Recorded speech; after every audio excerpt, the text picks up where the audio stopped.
Hey everybody!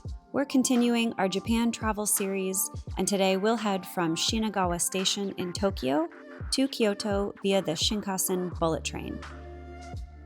This trip is really easy to do by train and takes just about 2.5 hours. We bought our tickets on the Klook app ahead of time, which made finding our seats and getting settled that much faster and smoother. We'll go ahead and leave a link to the Klook app in the description below. Once in Kyoto, we'll spend time checking out the Old Town, snacking our way through Nishiki Market, tasting local coffee, and enjoying the calmer pace of this beautiful city. Shizuoka, Hamamatsu, Nagoya, Kyoto, and Shinkansen.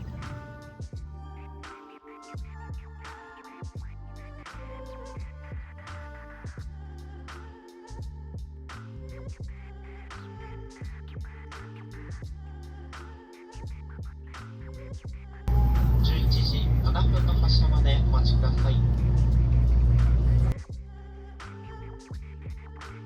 Just got off the train and we're going to take a taxi to our hotel.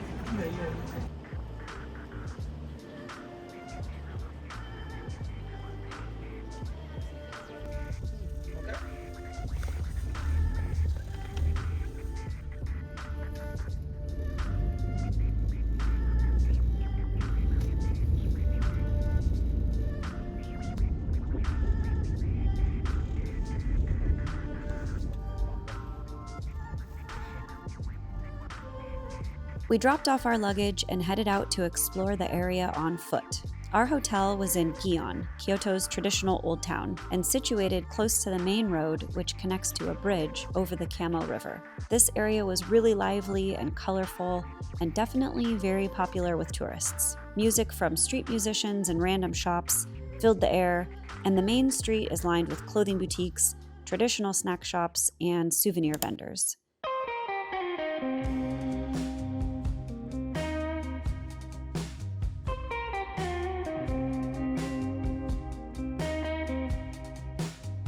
First cold beverage in Kyoto. I got the homemade ginger soda. Quentin, The boring iced coffee, but still very good. it's gonna be delicious. Cheers. Sante. Something. Kyoto's architecture is a juxtaposition of traditional old-style buildings next to new, more modern styles, and everything in between. The side streets tend to be really quiet and the shops are quaint. And even though the main streets are busy, the pace is much slower and more relaxed than in Tokyo. We hung out on and around the Shijo Bridge to take pictures and people watch.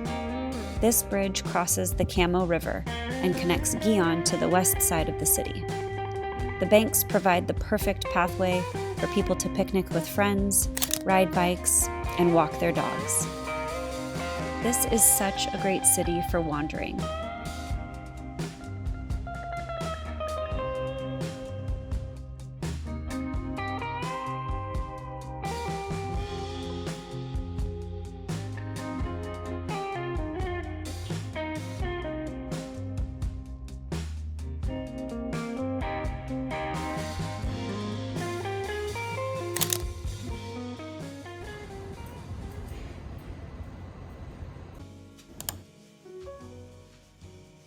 We booked the Grand Bell Hotel in Gion. The lobby was really warm and inviting, decorated with Japanese books and artifacts, and featuring a gorgeous kimono hung from floor to ceiling. There's complimentary coffee and snacks, and a small bar located just outside the main elevators. Guests were encouraged to leave a sticky note message on the hallway wall, and the staff was super friendly and accommodating.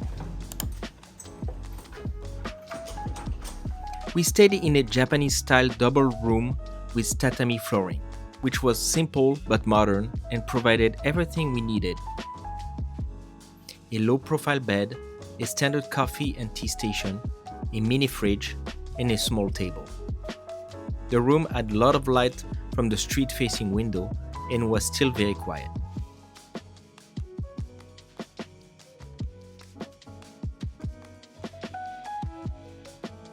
And here's the bathroom, which of course has the traditional Japanese toilet and a clean shower.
We found this very charming siphon-style coffee shop on the other side of the river and wanted to get caffeinated before walking to Nishiki Market.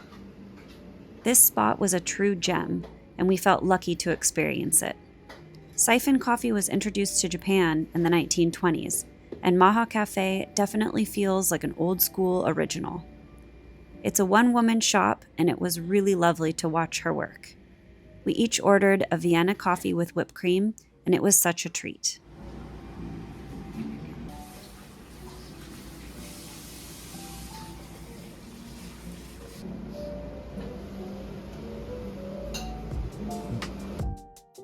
People don't talk about Kyoto without mentioning Nishiki Market. It's a 5-block strip of food stalls and restaurants featuring fresh seafood, Japanese sweets, local produce, and cookware. It's a bit of a tourist trap, but it's also a really fun way to try a bunch of different foods in one place. And if you go early enough in the day, it's not too packed.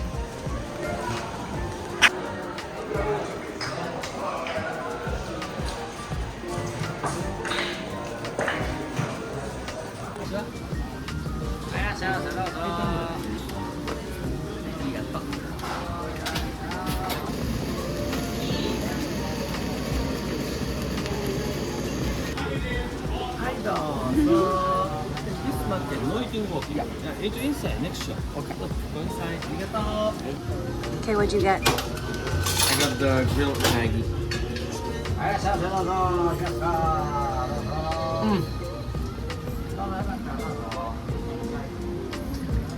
That broiled glistening eel.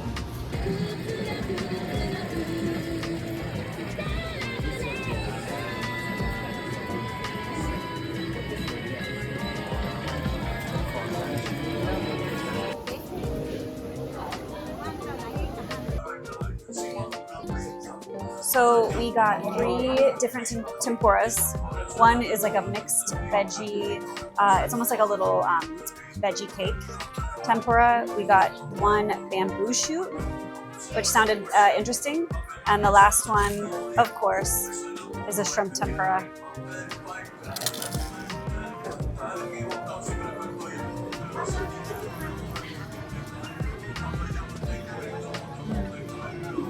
Let's try here.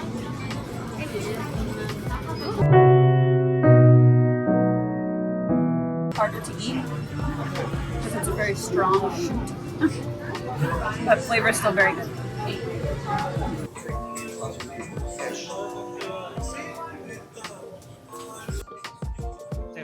Same? Yeah. It's pure mayhem here. What? But we're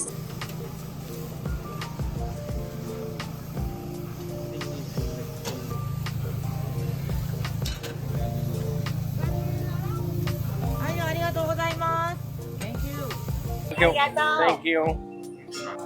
This is some Kobe beef. Very hot. Should be very good.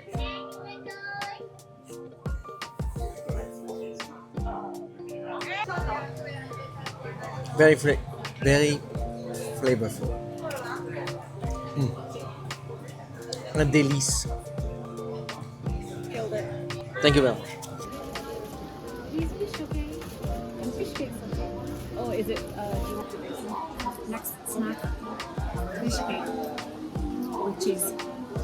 And we've obviously already tried it. It's very good. 3 more times.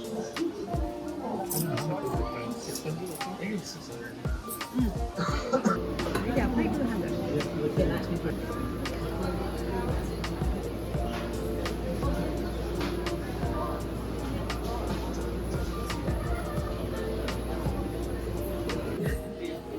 This is a sweet rice dumpling. Santé bonnet.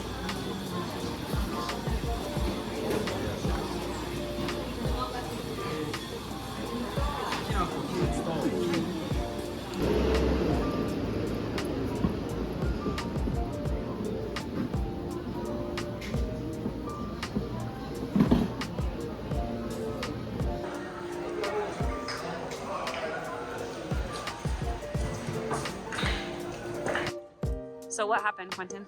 So I thought I was gonna buy one little cube, and I ended up with a full box of it. So. Wow.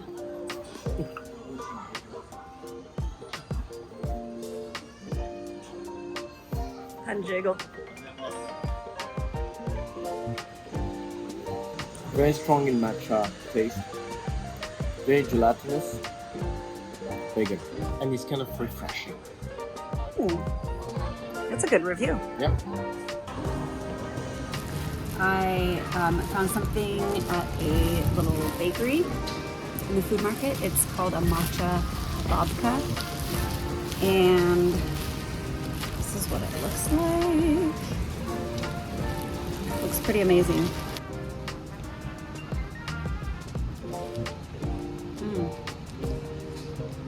This is my speed.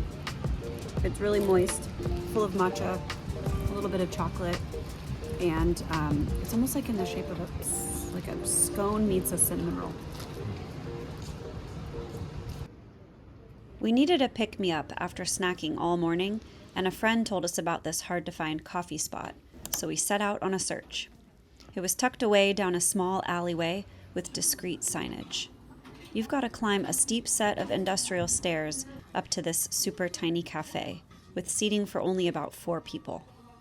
They specialized in pour-over coffee and donuts, but we were too full for more sweets. So we ordered a couple of coffees and chilled for a bit.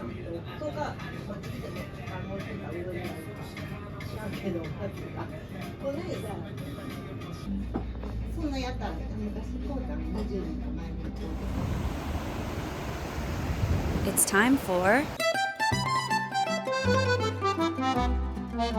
How would you describe Kyoto to somebody who's never been before? En français.